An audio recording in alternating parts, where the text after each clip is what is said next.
So 1648 is a really important year in the world history, because in 1648 a few things happened. 1648 was the end of the 30 Years' War.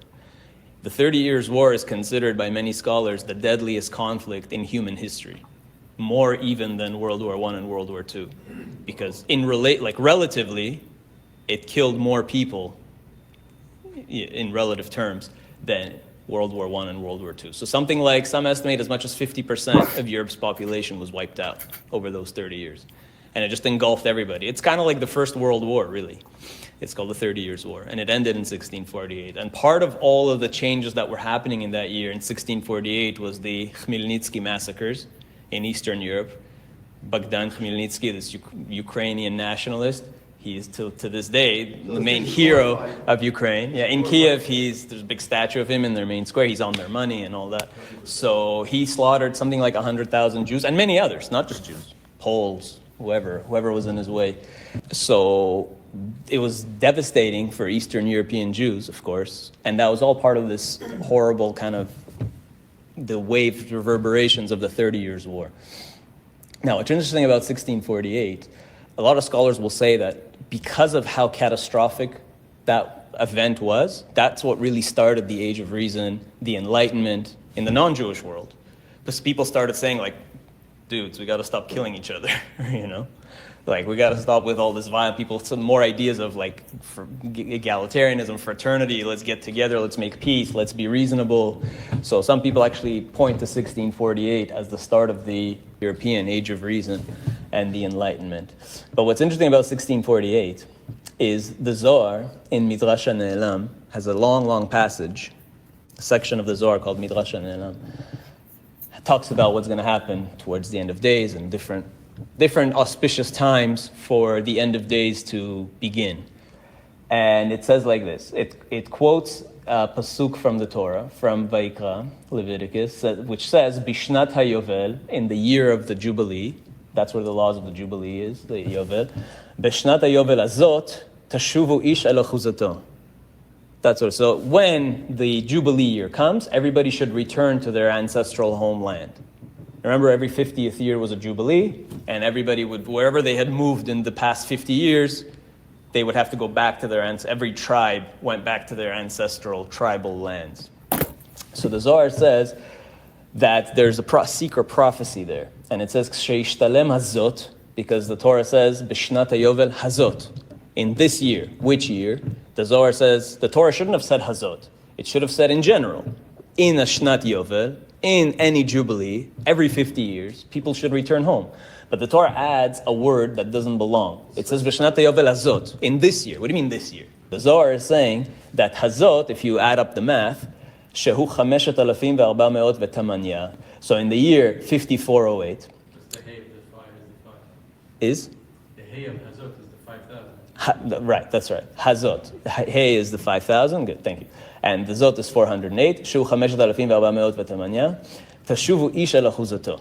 So everybody now will return to their ancestral homeland, to Israel. So the Zohar makes a prediction that this would be an auspicious year. 5408 is 1648. So the Jewish year 5408 is the secular year 1648. So the Zohar, which was published in the 13th century, like 300 years before, 400 years before, is arguing that in this year, it's an auspicious time for the end of days, for Mashiach to come, and for the Jews to return to their ancestral homeland. And so what happens in this year? A certain Jew from Turkey, from Smyrna, named Shabbatai Tzvi. Maybe you've heard the name. In this year, 1648, Shabbatai Tzvi sees an opportunity. He's this young guy, 22 years old, who is known as this big mystic. You know, since he was a teenager, he's like fasting, praying, meditating, and he declares himself the Messiah in his neighborhood. And people tell him, get out of here, and kick him out. But he declares himself the Messiah. And at this time, it wasn't just Jews that thought Mashiach would come. Remember, Jews are experiencing horrible catastrophes. Khmelnytsky happened. Hundreds of thousands of Jews are being slaughtered all over. Really rough times for Jews in general. There's war across Europe, you can imagine. People are waiting for salvation. And here's this prophecy, and now here's this person saying that he's Mashiach, he's here. People are expecting it. And it wasn't just Jews. In the non-Jewish world as well, there was huge hopes that the Messiah would come, that Jesus would come back, that it's the end of days. And actually, this is what got the Jews back to England, because Jews were expelled from England in 1290, and they weren't allowed to live in England until the mid-1600s.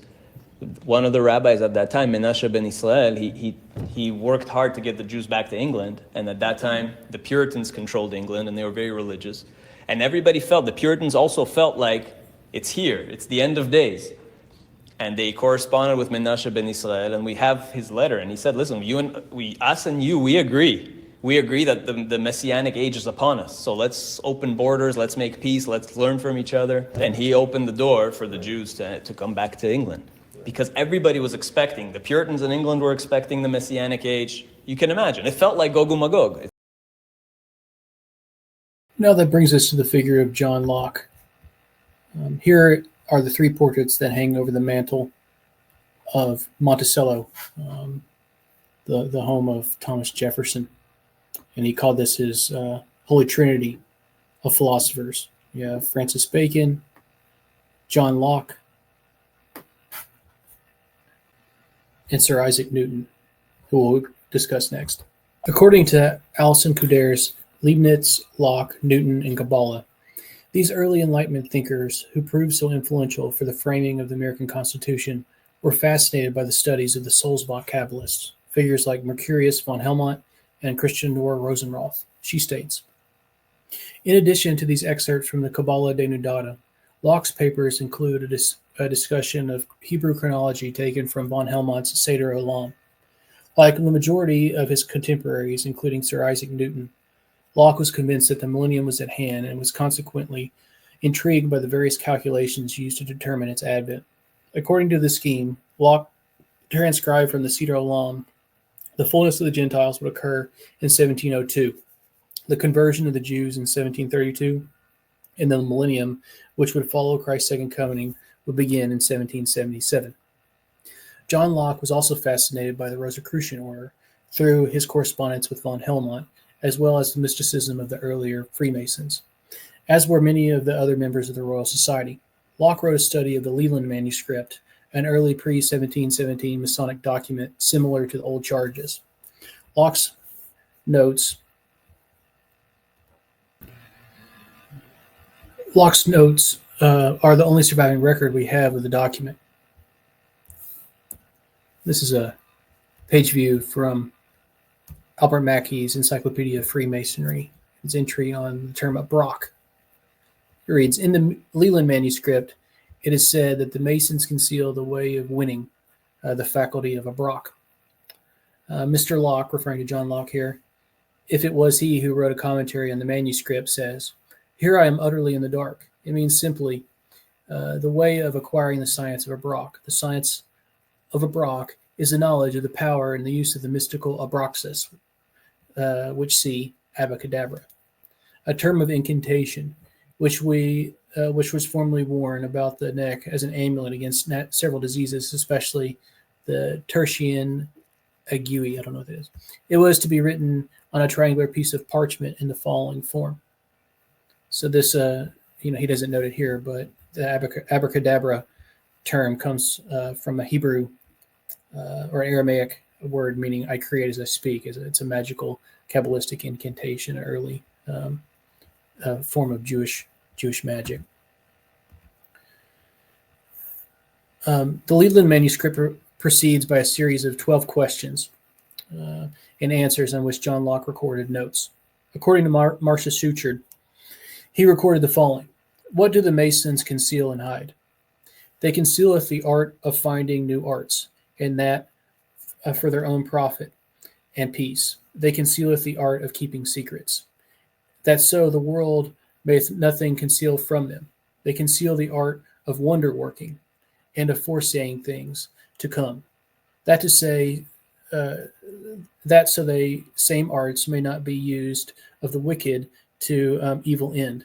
They also concealeth the art of changes, the way of winning the faculty of a Brock. Locke suggests that the art of changes referred to the transmutation of metals from alchemy, but he was utterly in the dark about the faculty of a Brock. A reader of Locke's comment wrote to the Gentleman's Magazine in 1753, That by the faculty of Abrak is meant the chimerical virtues ascribed to the magical term abracadabra.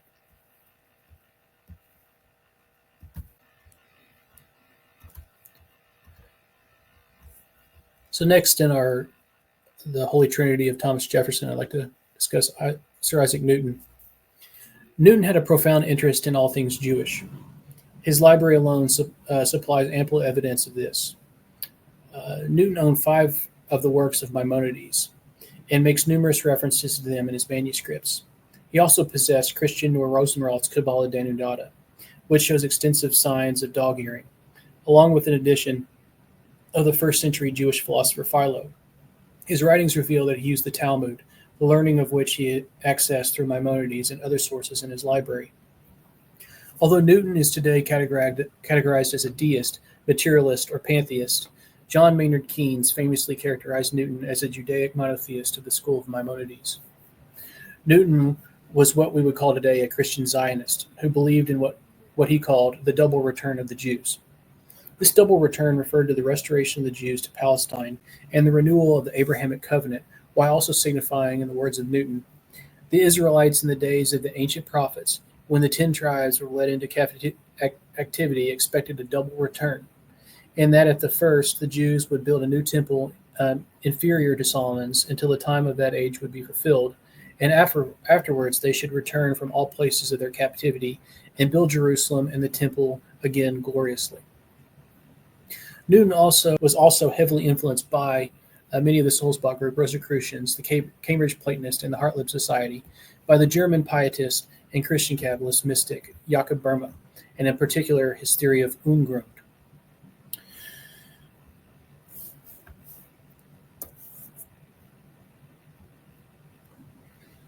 How, Böhme asked, did the world of pre-creation transcend itself into creation?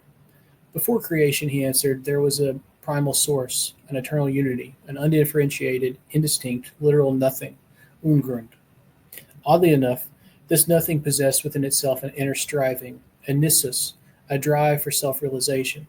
That drive, Böhme asserted, gave rise to its opposite, the will, the interaction of which with nissus transformed the nothing into something of the created universe.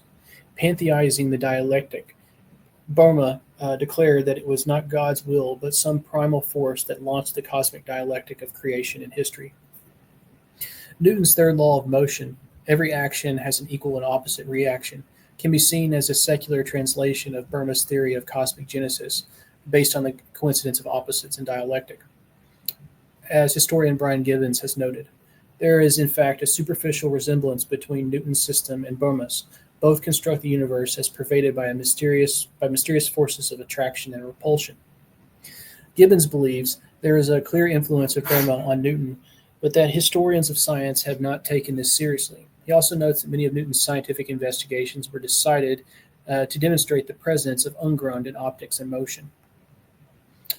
Likewise, Newton's Kabbalism remained a preeminent focus throughout his life, that he deployed toward unlocking the secrets of the cosmos, as well as decoding the prophetic mysteries of the scriptures dealing with the end of the world.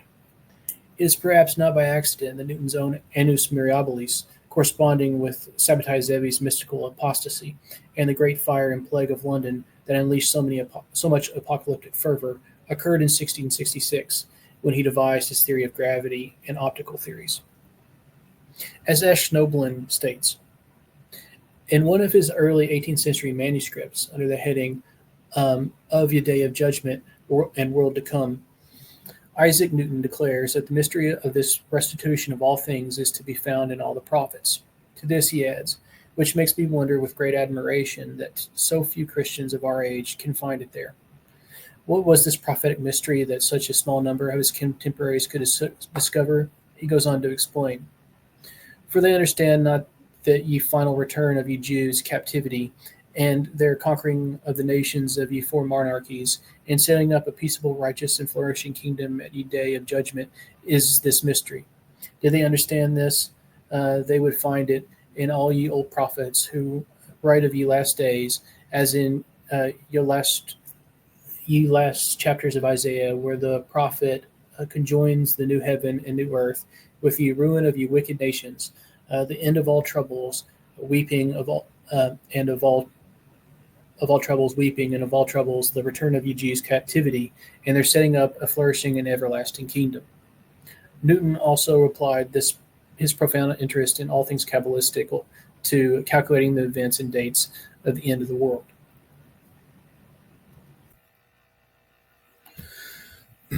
Richard Popkin states, in 1981, Castillejo published an elegant book, The Expanding Force in Newton's Cosmos, as shown in his unpublished papers. Newton scholars, by and large, have shied away from this work, finding it full of strange, mystical ideas. In the second chapter, on the prophecies in Daniel and the Apocalypse, Castillejo gives perhaps the most complete available exegesis of Newton's interpretation of the symbols in the two biblical books and of Newton's chronological calculations in them. One portion of the exposition indicates that Newton could be made into a great seer if one accepted Castillejo's rendition.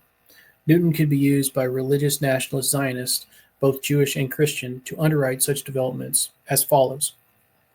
In figuring out Newton's chronological claims, Castillejo tells us that the order to return and build Jerusalem could occur in the year 1899, and the end of the Great Tribulation of the Jews would then occur in 1944. Then, in consideration of Newton's interpretation of the text about the commandment to rebuild Jerusalem preceding the coming of the Messiah by 449 years, Castillejo put the second coming and the first little resurrection or revival of a dissolved dominion in 1948. A reader with fundamentalist tendencies might be struck by how close these Newtonian calculations have been to crucial modern events in Jewish history. Theodor Herzl's book, Judenstaat, with its order to return and rebuild Jerusalem, came out in 1898. The Great Tribulation of the Jews, the Holocaust, ended in 1945. The State of Israel begins in 1948, the revival of a dissolved dominion.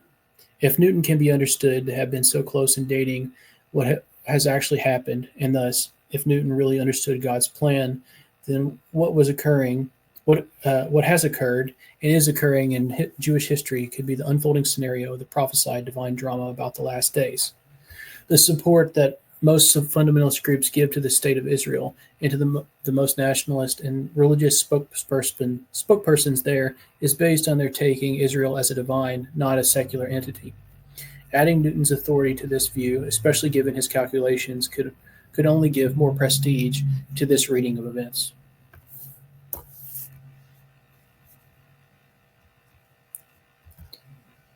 This segment is called Von Helmont, Rosenroth, and the Sulzbach Cabalists.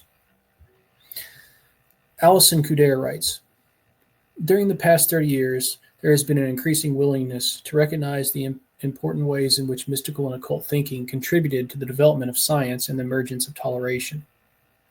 However, the Kabbalah, particularly the Lurianic Kabbalah, with its optimistic, vitalist philosophy of perfectionism and universal salvation, has not yet been integrated into the new historiography, although it richly deserves to be. During the 17th century, interest in the Kabbalah was not restricted to the small circle of Christian Kabbalists at the Sulzbach court. Von Helmont traveled extensively, and wherever he went, the Kabbalah went with him. The Lurianic Kabbalah transformed mysticism into an activist historical force. The Lurianic Kabbalist could not retreat into his own private world. He had to participate in a cosmic millennial drama in which his every action counted. The Lurianic Kabbalah was the first Jewish theology which envisioned perfection in terms of a future state, not in terms of some forfeited ideal past, and as such, it contributed to the idea of progress emerging in the West. The Sulzbach Kabbalists were influential for many English millenarian figures, as well as bringing Kabbalah to the New World. N. Conway and the Cambridge Platonists were introduced to Isaac Luria's theosophical system via the Kabbalah Denudata of Rosenroth. The American Quaker minister George Keith wrote the Kabbalah of the Jews, the first American Kabbalistic manuscript under the tutelage of von Helmont and Conway. Founding father and president of Yale, Ezra Stiles' own brand of Christian Kabbalah was steeped in the writings of the Sulzbach group as well, and he once wrote to Benjamin Franklin to procure him a copy of the Sulzbach Zohar while he was touring London. Again, Couder writes,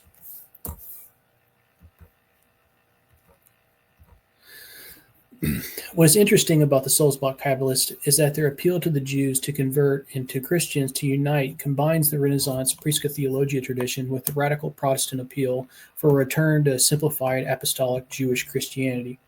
What is meant here by the Prisca Theologia tradition is a renewed interest by Renaissance scholars such as Giovanni Pico della Mirandola and Marcello Ficino in recovering various forms of what they perceive to be a more pristine ancient theology. For von Helmont and Knorr, the way back to the Garden of Eden lay through the Kabbalah. Von Helmont had said as much 10 years before in his Alphabet of Nature, where he described the religious, social, and even scientific benefits that would be derived from the accurate understanding of the Hebrew language. By the time the Kabbalah Denudata was published, von Helmont's knowledge of Kabbalistic ideas had deepened, and he believed he had even greater reason to value the Kabbalah. Both he and Knorr were convinced the Kabbalah offered the key to an ecumenical Christian religion, which was superior to all others because it alone had the capacity to unite all men in a single belief, offer a theodicy which truly justified the ways of God to man by fully explaining the existence of evil and sin, answering the questions raised by the philosophers, particularly those posed by Descartes concerning the relationship between mind and body, spirit and matter, and provided man with such an accurate understanding of the natural world that they would be able to repair the damage done by the fall and restore Earth to its prelapsarian state. These are substantial claims with important scientific and millenarian expectation. Here's the cover of Couder's book, The Impact of the Kabbalah in the 17th Century. Life and Thought of Francis Mercury von Helmont, highly recommended.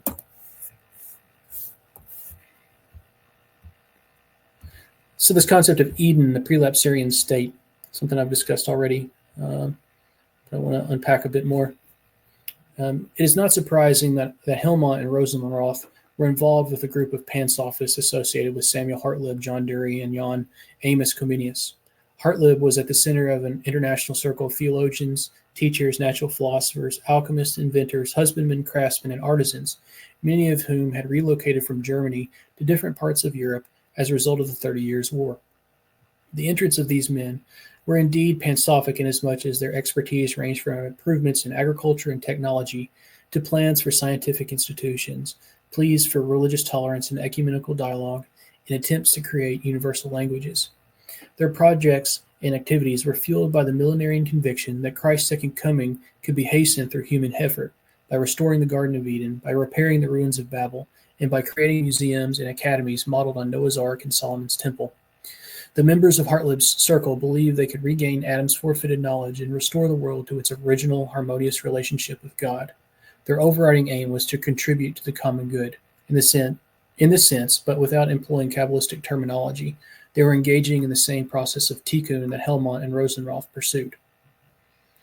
According to Gershom Scholem, an article from Commentary Magazine, the Zohar follows Talmudic Agadah in seeing redemption not as the product of inward progress in the historical world, but as a supernatural miracle involving the gradual illumination of the world by the light of the Messiah.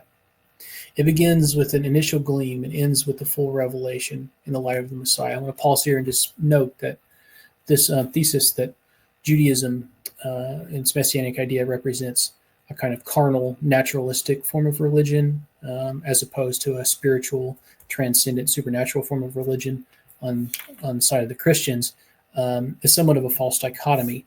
What needs to be worked out is how the Zohar and Kabbalah particularly imagines the supernatural and its relationship to the immanent, which I hope to do in future shows. At the time when the Holy One, blessed be He, this is quoting the Zohar here, shall set Israel upright and bring them up out of Galut, which means exile, He will open to them a small and scant window of light, and then He will open another that is larger, until He will open to them the portals on high to the four directions of the universe. So shall it be with all the Holy One, all that the Holy One, blessed be He, does for Israel and for the righteous among them. So shall it be, and not at a single instant, for neither does healing come to a sick man at a single instant, but gradually until he is made strong.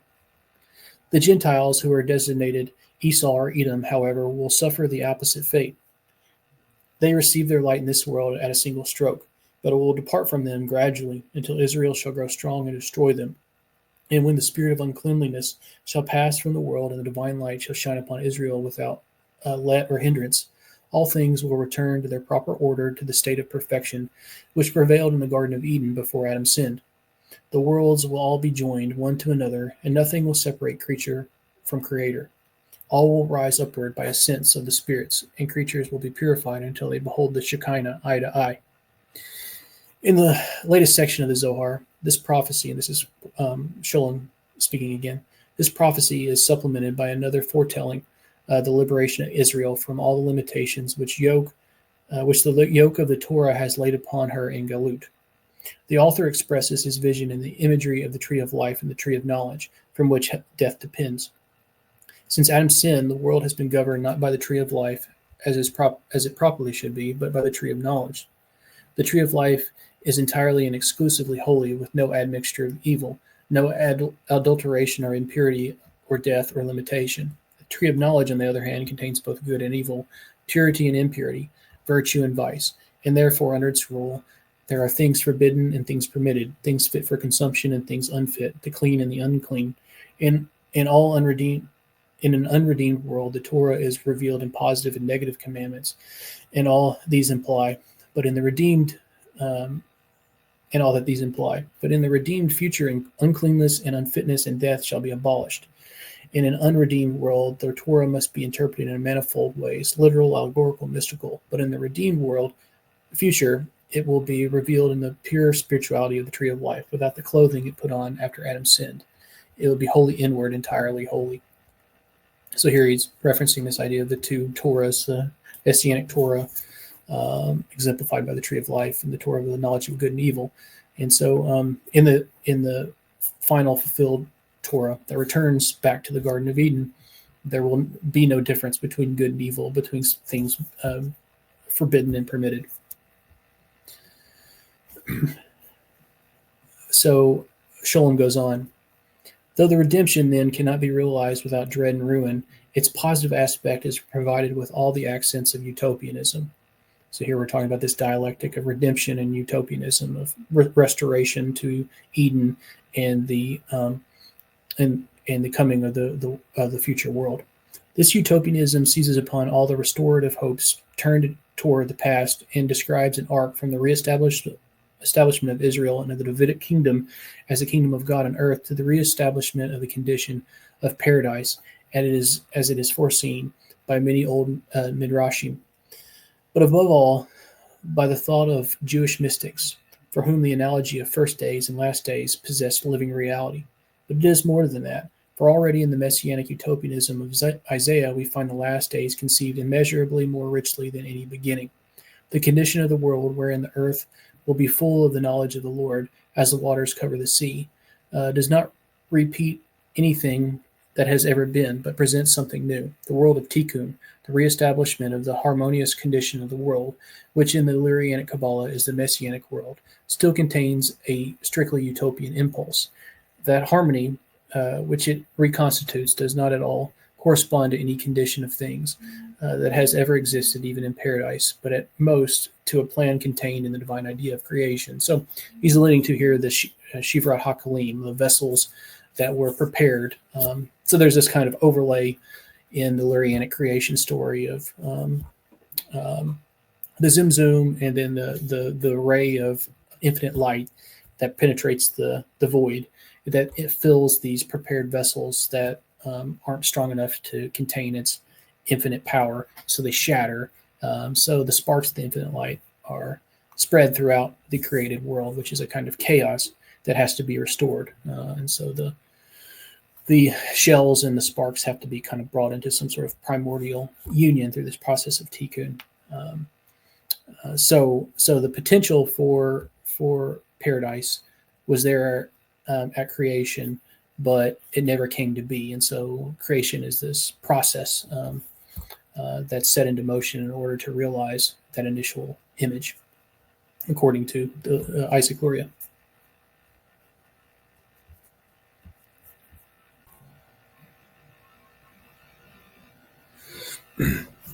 As I quoted Sackvon Berkovich earlier, the rabbis were particularly affected by the Reformation in which many of them saw proof of the hastening fulfillment of scriptural promises. And following the calculations of the Zohar, the Hebrew Book of Mysteries, they fixed upon the year 1648 as the Annus Mirabilis. The date of 1648 was calculated by the Zohar to be the year the Messiah was to arrive on the world stage. European Jewry buzzed with anticipation that seemed to be verified by the Treaty of Westphalia, ushering in an age of national sovereignty and the international law divorced from the reign of the Holy Roman Empire, a sign that the exile of the Jews was coming to an end. The year following, King Charles was executed in England, and the Commonwealth period began, further divorcing Europe from its Catholic heritage. Also, 1648 was the date of the first meeting of what would become, after the Interregnum, the Royal Society by members of the Hartlib Circle and the Rosicrucians. The Dutch rabbi Menasseh ben Israel began contributing to the Messianic atmosphere by petitioning for the readmission of the Jews to England. In 1648, he wrote his letter to English Parliament entitled Apology for the Honorable Nation of the Jews and all the Sons of Israel under the pseudonym Edward Nicholas. He cultivated a relationship with Oliver Cromwell, just as he did with the Stuart court, appealing to the Judeo-centric prophecy interpretation of the Puritans. Just as he had done in Portugal, he pointed to Talmudic prophecies about the Jewish people settling in all four corners of the earth before the Messiah would arrive and lead them back to Jerusalem, where he would establish the Messianic kingdom and the dawning of the millennium, a prospect that the English Puritans anticipated with ecstatic optimism. Historian Richard Popkin describes the climate during this period. When members of each religious community were drawn close together because of their common conviction that the end of days, the culmination of Protestant history, was about to take place, they developed theologies and theodicies that fused Judaism and Christianity. The various kinds of Jewish Christianity and Christian Judaism provided a powerful, vital force for the Messianic and millenarian movements of that time. So, as Franz Kobler, the vision was there, a history of the British movement to return the Jews to Palestine states. While Manasseh ben Israel had been toiling to secure the readmission of the Jews to England, Sabbatai Zevi, the youthful mystic of Smyrna, lived through a period of studies, ascetic exercises, bold deeds, and wanderings. In 1648, which corresponded with the Hebrew year of 5408, prognosticated in the Zohar as the year when the Messiah would appear, Sabbatai, then 22 years old, had publicly pronounced before a crowd of worshippers in the synagogue of Smyrna the ineffable name of God, and thus by implication assumed the messiahship. Excommunicated, he had been forced to leave his native city, but soon a group of devoted followers gathered around the self-styled Messiah. It is an astonishing but undeniable fact that Sabbatai was influenced not only by Jewish mysticism, but also by the millenarian ideas of the Puritans. In the home of his father, Mordecai Zevi, whom a large English trading house had appointed their commercial agent, young Sabbatai heard the stories of English merchants about the Puritans who loved and studied the scriptures, identified themselves with the Jews, and looked forward to the restoration of Israel. Their information provided strong confirmation of Sabbatai's own dreams and boosted his confidence in his mission. But the most precious gift he received from England was the tidings of the Fifth Monarchy and their certain expectations that the year 1666 would inaugurate the millennium. This Puritan prediction fitted perfectly into Sabbatai's own personal experiences and expectations. The birth pangs of the approaching Messianic age had indeed begun in 1648, the Messianic year. Nothing seemed more logical than to expect the dawn of this blessed happening after a further 18 years, 18 being 6 plus 6 plus 6. In this manner, the wonderful year, a certainty for the Fifth Monarchy men, became this for Sabbatai Zevi a fixed goal, the apogee of his physical and spiritual life. Thus, in the same way as the Restoration movement was inseparably linked with the readmission of the Jews to England, English millenarianism stood at the very cradle of the Sabbatean movement.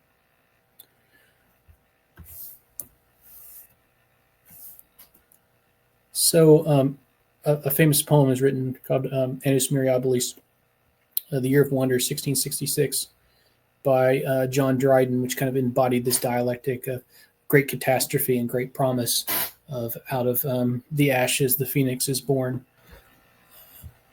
The relationship of the Puritans to the Sabbatean movement was complicated, but what connected their various interpretation was that the Zevi's mission to liberate the Jews and return them to Palestine foretold the coming millennium. In the New World, Protestant ministers John Winthrop Jr., Increase, and Cotton Mather followed Zevi's campaign closely as a harbinger of the Second Coming.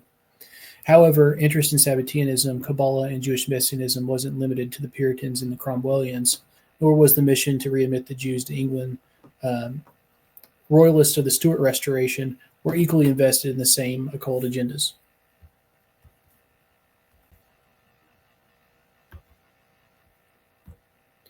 That brings us to John Evelyn. Like Christopher Wren, John Evelyn was an architect, Freemason, and Cabalistic adept in the service of rebuilding England after the interregnum in the image of Solomonic kingship. Following disasters of plague, civil war, and conflagration, London, the governmental and spiritual center of England, began a renovation that promised to establish the ideal, reasoned Christian city, the New Jerusalem. Christopher Wren was the son of the Dean of Windsor and registrar of the Order of the Garter, and the nephew of a prominent and progressive Anglican Catholic bishop. In his own right, Wren was a professor of astronomy, royal surveyor, and founding member of the Royal Society. All of the above made him uniquely qualified to contribute to meeting these physical and spiritual challenges. In fact, efforts to renovate London into the New Jerusalem had been underway in a variety of forms for generations. Nearest to Wren's time, the Stuart monarchy had been closely associated with King Solomon as head of church and state. Their palace at Whitehall was Solomon's palace, and St. Paul's Cathedral was Solomon's temple. Indigo Jones had modeled his designs for the latter two examples on their Solomonic precedents, as they were known to him. Wren's design for the new St. Paul's also attempted to act as a resurrected version of Solomon's temple, as it was understood at this time. The design incorporated geometric ordering principles derived from Platonic Pythagorean sources, Masonry, Hermetic traditions, and the Hebraic Kabbalah, most specifically in the use of the sephardic tree of life. All of these traditional sources were actively studied by some of Wren's closest colleagues, most notably Robert Boyle, the pioneering scientist and fellow member of the Royal Society. In fact, several chartered members of the Royal Society were also members of the Kabbalah Club. Far from being an institution devoted entirely to science, as we currently understand it, the Royal Society, at its founding, engaged in epistemological syncretism. The members did not refer to themselves as scientists, but as natural philosophers. Their father figure, Francis Bacon, had advocated an understanding of the natural world based on close observation, disciplined methodology, and careful documentation. In order to support this cause, he called for the establishment of an invisible college, with its organization to be largely on Rosicrucian symbolism. Bacon's contemporary on the continent, Johannes Kepler, was developing mathematical models to explain and predict planetary motion. At the same time, he was attempting to reconcile them with the Platonic harmony of the spheres.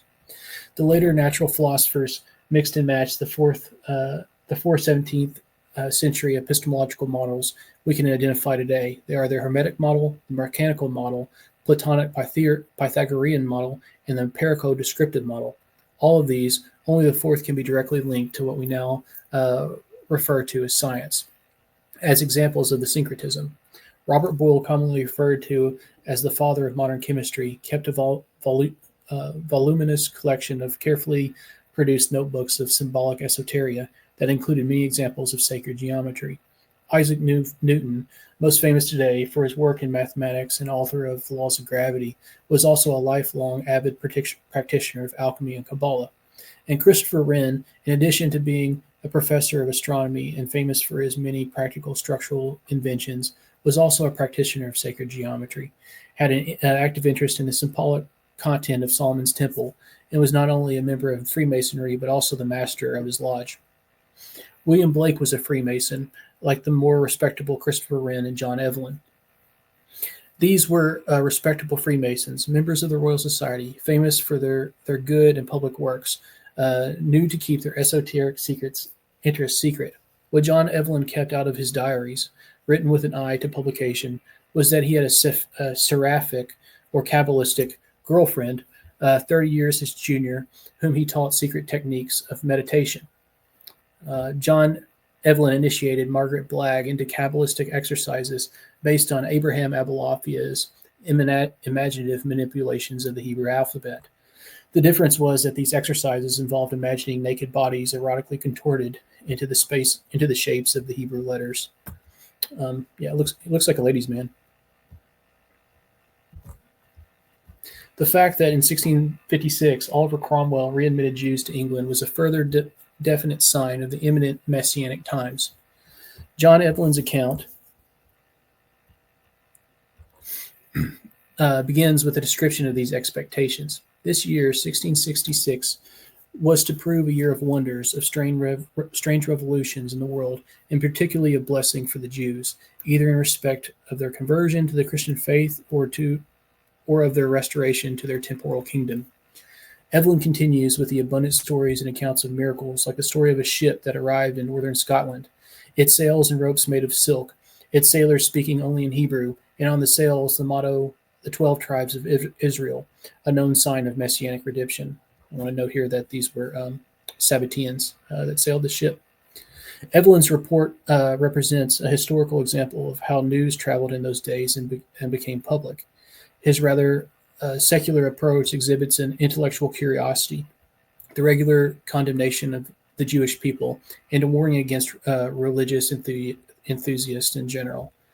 Open polemic against Sabbateanism doesn't necessarily make one anti-Sabbatean.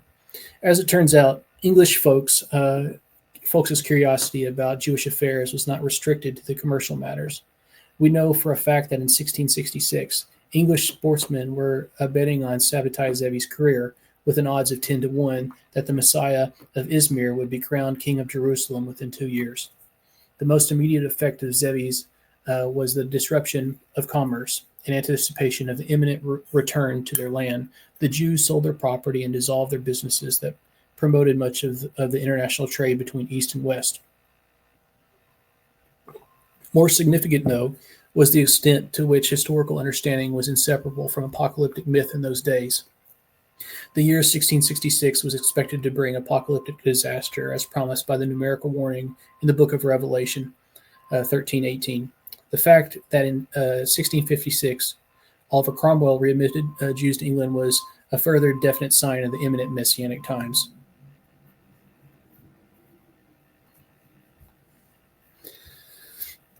So you see here in this image was a drawing, a proposal in collaboration with Christopher Wren that John Evelyn made for rebuilding the city of London after the Great Fires of 1666, based upon the sephardic tree of life.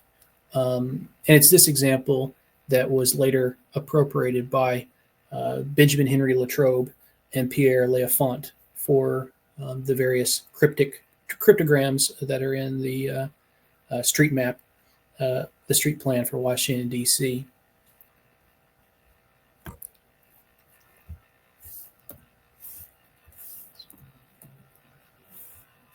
Here's another view of it.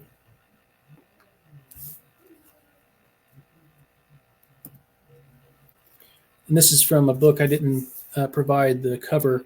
It's called Messianism, Mysticism, and Secrecy by Laura Liebman. I think I read from it later. The plan for the New Jerusalem.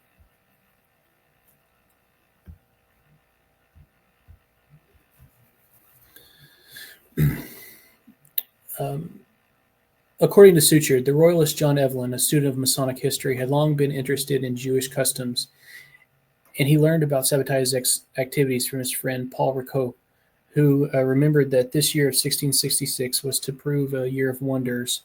It was perhaps these reports that provoked Evelyn to impose an odd design on his map of London in 1666. In that year, after the Great Fire, he and the king's architects planned to rebuild the city as the New Jerusalem, and royalists tried to spin destruction into advantage, claiming that the fire was a harbinger of the Messiah. On his map, Evelyn imposed a design in which the numbered landmarks of the city were linked by lines duplicating the sephardic tree of life of the Kabbalah. However, as radical Protestant millenarians, fanatical enthusiasts supported the Sabbatean cause, Evelyn took advantage of the prophet's forced conversion to Islam later in the year to denigrate both movements, him being a faithful royalist. He thus published the history of three late famous impostors, which included Sabbatai Zevi, the supposed Messiah of the Jews in the year of the true Messiah, 1666. He dedicated the work to Henry Bennet, Earl of Arlington, a close friend of Murray, that's Robert Murray, the Freemason, who would allegedly serve as Grand Master of the Freemasons. He also presented a copy to Charles II, who was relieved that only a small number of the Jews in London supported the movement, while most remained royalist and supportive of his restoration and toleration policies. Ironically, crypto-Sabbateanism would emerge as an influence on the Sephardi diaspora and Stuart Econsay Freemasonry in the 18th century, when, as Matt Goldish explains, like the Rosicrucians of the Freemasons, the Sabbateans began their rise to widespread acceptance with a claim to the legacy of an ancient mystical tradition. As John Dury secretly utilized the Judaic studies and Masonic contacts in the service of the radical Protestants in Parliament, Robert Murray, John Evelyn, and Thomas Hinshaw pursued their Solomonic interests among the Catholic scholars on the continent. The three royalists reached beyond the anti-papist paranoia of their homeland to benefit from the encyclopedic scholarship and theosophic illumination of the great Jesuit polymath Athanasius Kirchner. In the process, they developed an ecumenical sense of natural and supernatural science that would have a significant influence on Freemasonry and the Royal Society of Science.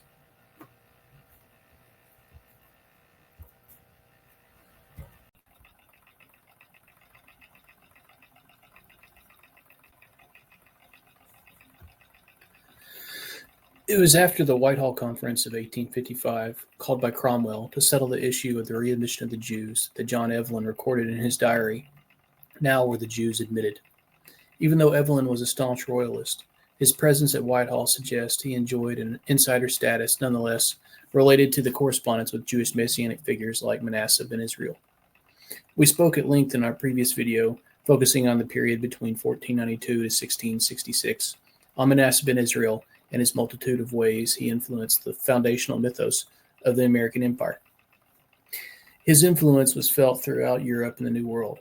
According to New England Puritan minister and founder of Yale University, Cotton Mather, a set of people in the mid-17th century would believe almost anything if a report of Menasseh and Israel be to back them. Although he wasn't able to secure the readmission of the Jews to England in his lifetime, the Whitehall Conference he attended in 1855 set the process in motion under Cromwell that was eventually completed by the Stuart Restoration. The Messianic fervor whipped up by Manasseh between the sea powers of the Netherlands, Holland, Portugal, and England eventually culminated in the Sabbatean movement. Even though Manasseh aligned himself primarily with the Cromwellians, he left open back channels to the Restoration movement, solidified by the historic association of the Jews with the Scottish kings and Jacobites. According to Suchard, the claim that the medieval Jews found refuge in Scotland linked the latter country with the excitement about the lost tribes discovered in South America. Moreover, the alleged kinship between Scots and Jews would increase Jewish support for the Scottish-descended exiled king of Britain. While Manasseh's proposal for the readmission was exploited by propagandists for both Cromwell and Charles II, the king began the coordination of plots in Scotland and Holland that would later emerge in Jewish support for his restoration. As Vanderwall states, since the 1640s in various Jewish and Christian circles, a deep-hope had sprung up that great events would occur in the near future. Lurianic Kabbalah, which became a dominant factor in Jewish life about 1630 and 1640, created a fertile soil for Messianic expectations. It was believed that the final redemption was at hand. The hope for tikkun, restoration, was widespread. Similarly, Christian millenarianism flourished around the middle of the 17th century, also expecting the Messianic age to be imminent. Christ's second coming was at hand. The Jews would be converted to Christianity, and Babylon would receive its judgment. This atmosphere of expectation was clearly reflected in the debate about the lost 10 tribes of Israel that came to life during this period among both Jews and non-Jews. The legendary issue of the lost 10 tribes of Israel, which in 722 BC had been carried away by King Salmanasar and had never returned, believed to be staying in some secret places in the world, received renewed interest by the well-known story of Antonio de Montezinos. In 1644, Montezinos came to Amsterdam to inform the Jews, testifying under oath before Rabbi Menasseh ben Israel and diverse other chief men of the Portugal nation, of his discovery of a remnant of the 10 lost tribes in South America. Simultaneously, other reports about the appearance of the 10 lost tribes reached Jews and Christians, all this creating an atmosphere of excitement. Manasseh did not did not immediately express his opinion about Montezino's story. A few years later, however, in 1649, Dury's query about this story gave occasion to the publication of the Mikveh Israel. In this tract, the rabbi proved at large, according to his own words, that the day of the promised Messiah unto us doth draw near, interpreting Montezino's narrative as an important sign of the coming changes. The discovery of Israelites in South America was proof of the increasing dispersion of Israel, and as Manasseh pointed out, according to Daniel 12:7, and when he shall have accomplished to scatter the power of the holy people, all things shall be finished. This general dispersion was a necessary precondition for the final deliverance of the Jews. Concording with our hermeneutical key of dual action, dialectical oscillation, a return to the future, etc., this supposed proof that the Jews must be dispersed and contradictorily discovered in all four corners of the earth before they will be again contradictorily gathered and returned to Israel was a central focus of Manasseh's messianic discourse. Both narratives were encouraged, but whatever the host nation the Jews wished to inhabit were encouraged to see themselves as a lost tribe of the true Israel, or that the Jews would need to gain entry before the world could be brought to an end. This atmosphere of excitement and expectation built around the recovery of the lost tribes defined the climate out of which the American national identity and mission was imagined. As we will see later, the myth of the Jewish Indian theory became a central theme in the foundation of Mormonism and the prophetic visions of Joseph Smith. As Louise Lima states, following the impact of Hope of Israel in London, Manasseh became known not only to English millenarians and ironists, but he gained attention from some parliament members, as well as from the Council of State in a moment in which prophecy was also discussed in political fora. Although some authors have contested the imperialist dimension of the Cromwellian protectorate, it seems that Cromwell's entertaining the notion of the Jewish readmission was part of a millenarianist milieu infused by imperial expectations as well as a more practical interest in the Dutch Jewish merchant capital to secure English overseas trade. From this viewpoint, his intentions at one time, financial, pragmatic, imperial, and providential, would be not completely far from Vieira's and the Braganza supporters, to whom Jews and New Christians could mean simultaneously capital influx and messianic redemption within an imperial design.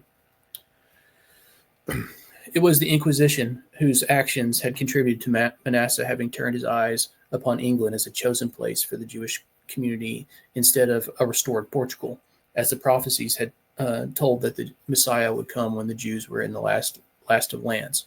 Manasseh had transferred his bets from what he named Finis Terrae, Portugal, to what he termed in a doubtful etymology, the angle of the earth, Angle Terrae, which means England. And that's a reference to like the four corners, the Jews spreading to all four corners, so England was seen as that angle. And in the above quote, he mentions Vieira and Braganza supporters, which are the Portuguese, Catholic, and monarchical millenarians that Manasseh cultivated a relationship with before moving to England. Dr. E. Michael Jones's chapter on Manasseh and Israel and the Jewish revolutionary spirit is highly regarded and surpasses what I plan to lay out here.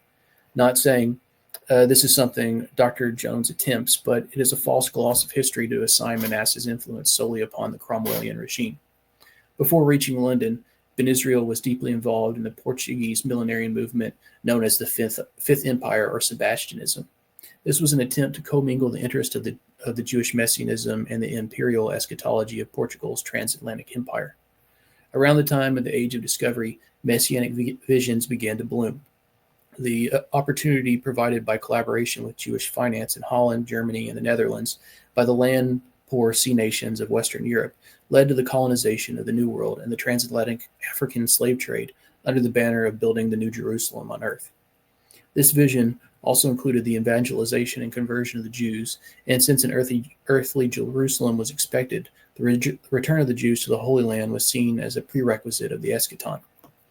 Christian Zionism was born from this Judeo-centric interpretation of prophecy, as the interest of collective Jewry and the Sea Empire were made symbiotic in the light of Old Testament prophecies distorted by the Zohar, Talmud, and Sabbatai Zevi.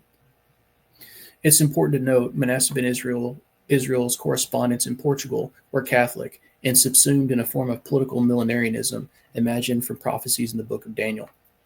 Due to pressures from the Inquisition on Ben Israel and the Portuguese Fifth Empire architect Antonio Vieira, who also received pressure from the Inquisition, and waning economic potential of Portugal in the wake of political conflicts, Manasseh began focusing his messianic efforts on England and Cromwell. He had already begun laying the groundwork by his correspondence with the Fifth Monarchy men. Not only was his influence felt amongst the Fifth Monarchy radicals, but also by Puritan millenarians within the Hartlib Circle and the Royalists sympathetic to the Stuarts, who would lay the groundwork for the Royal Society. His influence spanned political and theological boundaries between Puritan and Catholic monarchists and parliamentarian Old World and New World. According to Luis Lima, due to the links connecting them and to the centrality of the Jewish question and the America's role, the supporters of the new Portuguese dynasty, the Braganza, that would attempt to found a Catholic Fifth Empire, the Messianic New Jews, or Marranos, from several places, but especially around the Amsterdam synagogue, where Rabbi Menasseh ben Israel's role is highlighted.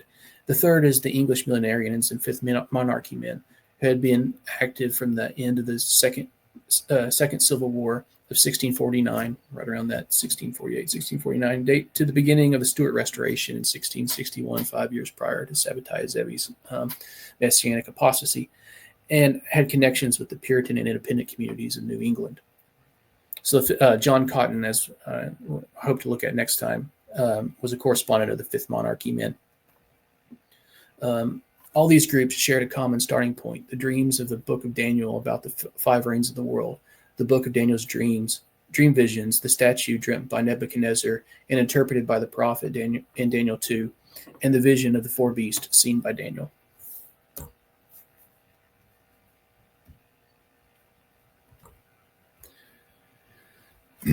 It was their common conviction that the coming of the Messiah was at hand, at which the existing monarchies would be overthrown and the Fifth Monarchy would be established under the heavens. By their very contradictions, they were made to correspond. Manasseh died in 1656, so he didn't live to see the fruition of his readmission project in England. The mantle was handed over to a very significant but seldom discussed rabbi and pupil of Manasseh named Rabbi Jacob Judah Leon, also known as Leon de Templo.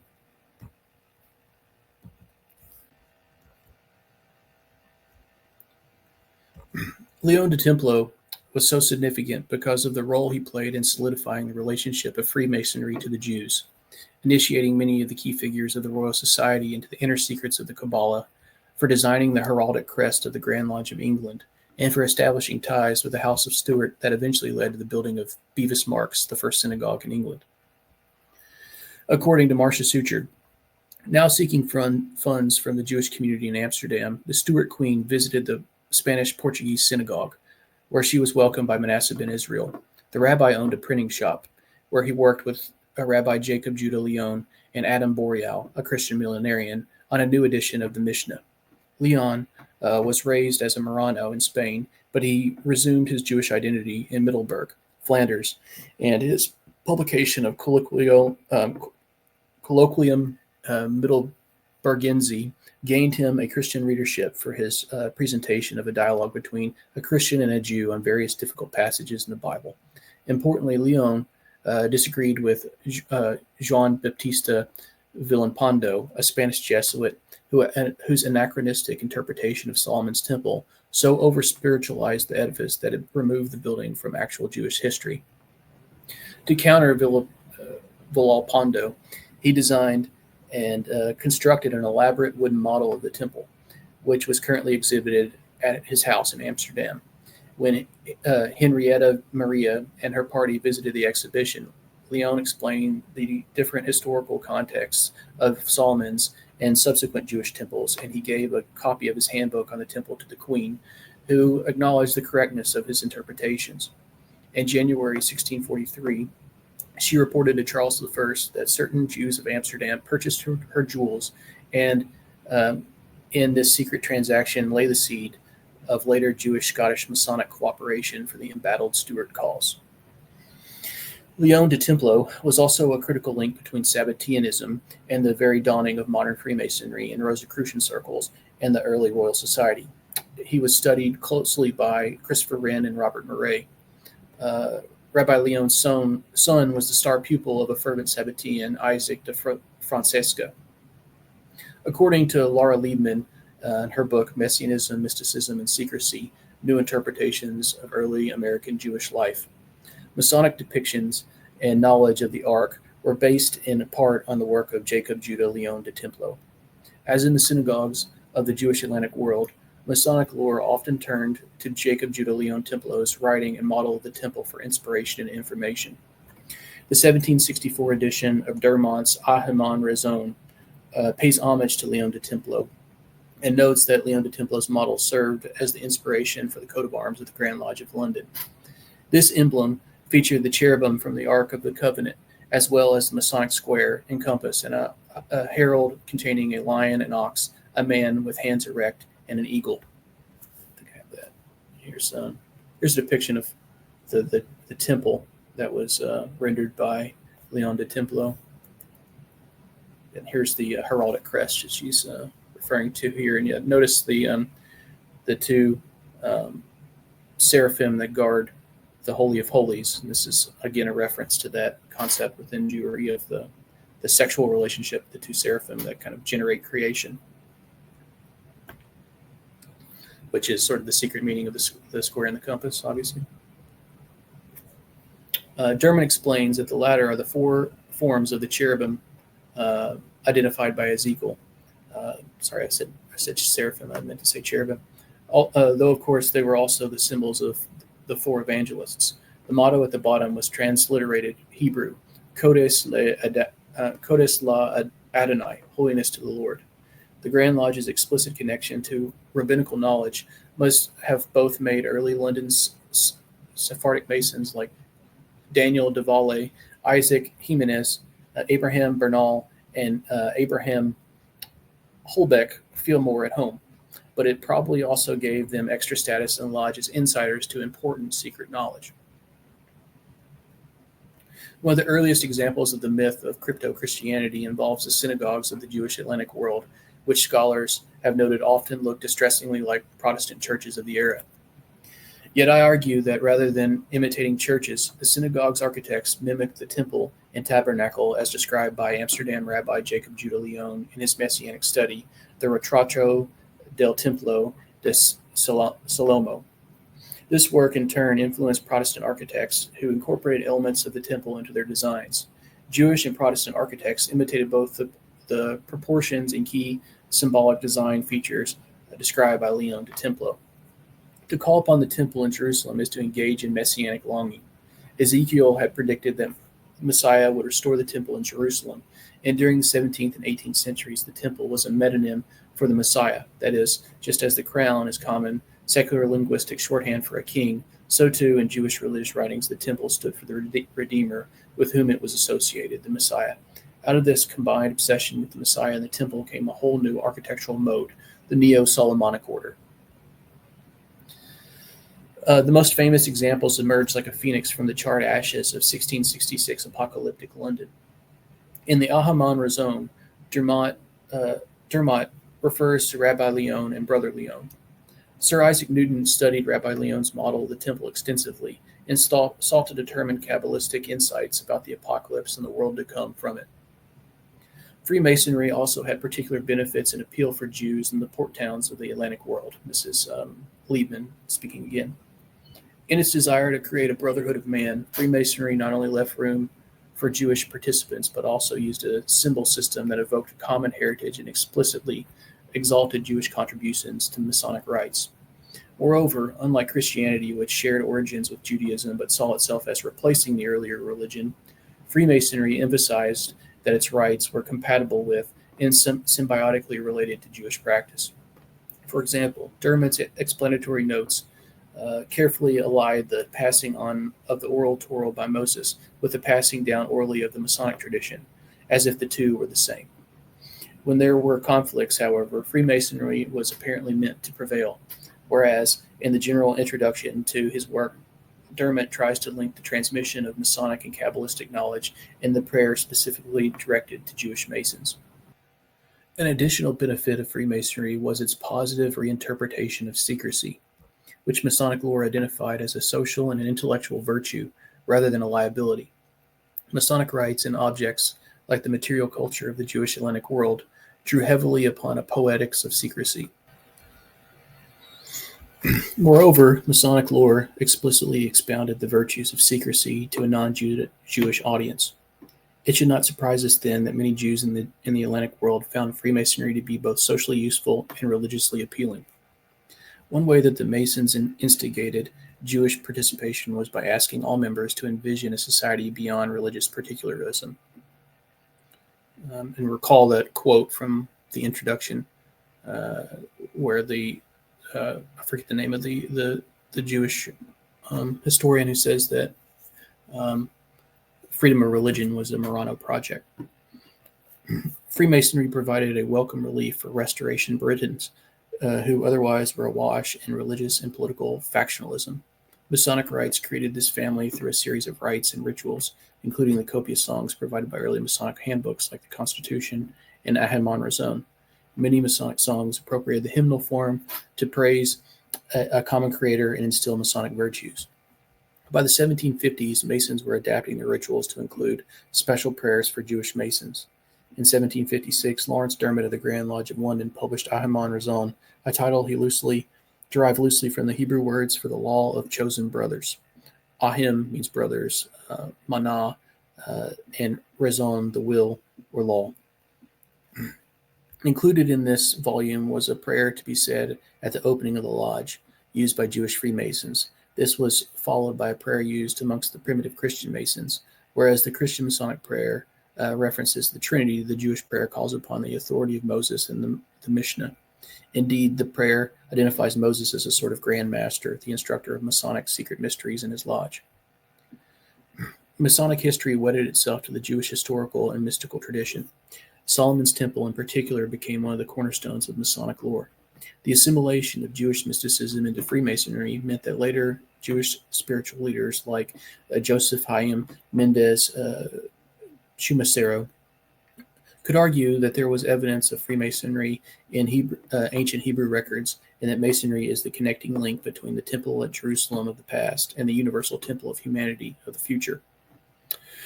For Shumasero, Hebrews' innate ability to allow for indirect as well as direct meaning provided one of the key ties between Judaism and Masonry's way of reading the world. Shumasero was not the first to make this connection. Some of the earliest Masonic histories and guides rely upon a connection between Masonic secrets and Kabbalism.